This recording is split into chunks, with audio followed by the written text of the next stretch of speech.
වැඩි ඔට්ටු වෙන්නේ නැතුව යන්තම් ඥාවෙන් මෙන්න මේ විදිහට පවත්වා ගන්න කායගත සතිය පවත්වන්නයි කියලා. ඉතින් මේ උපාසක මහත්මයාත් බොහොම ඕනෑකමින් ඒ දේ කළා. දින දෙකක් තුනක් ගිහිල්ලා කියනවා ස්වාමීන් වහන්සේ අර අපහසුතාව ඔක්කොම අයින් වුණානේ.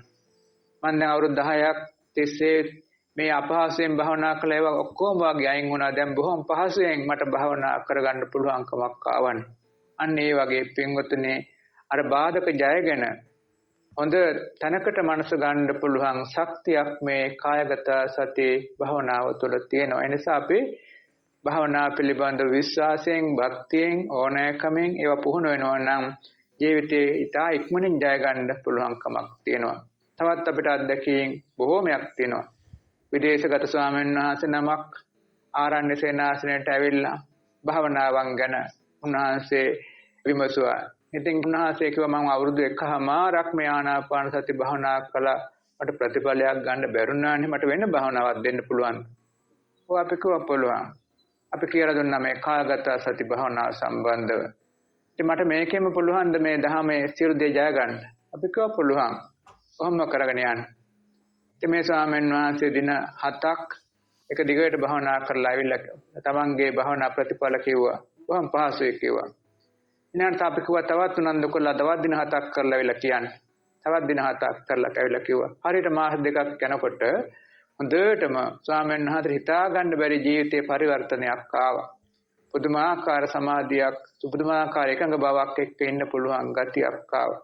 මෙන්න මේ වගේ තමයි දැන් අවුරුදු 1කමාරක් භාවනා කළා වෙන භාවනාවකින් ප්‍රතිඵලයක් ලැබුණේ මේ කායගත සති භාවනාවේදී මාසෙකමාරක් දෙකකින් හොඳ ප්‍රතිඵලයක් ලබා ගන්න පුළුවන්කමක් ලැබුණ මේ වගේ පින්වතුනි මේ භාවනාවන්ගෙන් භාවනා අතරින් අනිත් භාවනා අතරින් වෙනත් භාවනාවකින් මනස වැඩෙන්නේ නැත්නම් මේ කායගත සති භාවනාව පුළුවන් තරම් කරගන්න අනිවාර්යෙන් වැඩෙනවා. හැබැයි හිමින් වෙන්න පුළුවන්. අර අපි අනිත් භාවනාවක් වැඩෙනවා වගේ එකපාරට වේගෙන් වැඩෙන්නේ නැති වෙන්න පුළුවන්.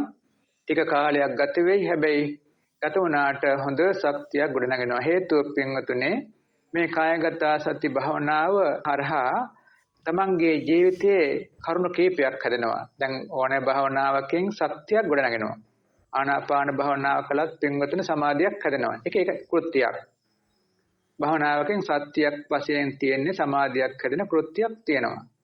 ඒ වගේම පින්වතුනි මේ කායගත සති භාවනාවේදී කෘත්‍ය දෙකක් තියෙනවා. සමාධි හැදීමේ ශක්තියක් තියෙනවා.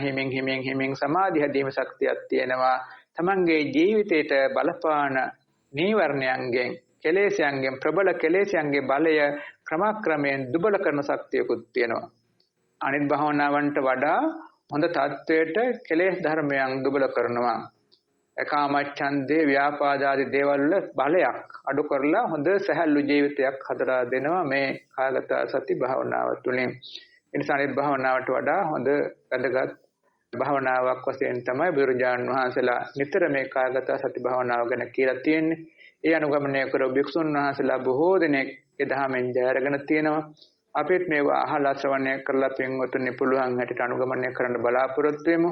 මේ පින්වතුන් හැමදෙනාටම මේ කායගත සති භාවනාවත් පුහුණු කරලා සමාධි පුදවාගෙන විපස්සනා දිනු කරලා මාර්ගඵලත් උපදවා ගන්න ලැබේවා කියලා අපි ආශිර්වාද කරනවා.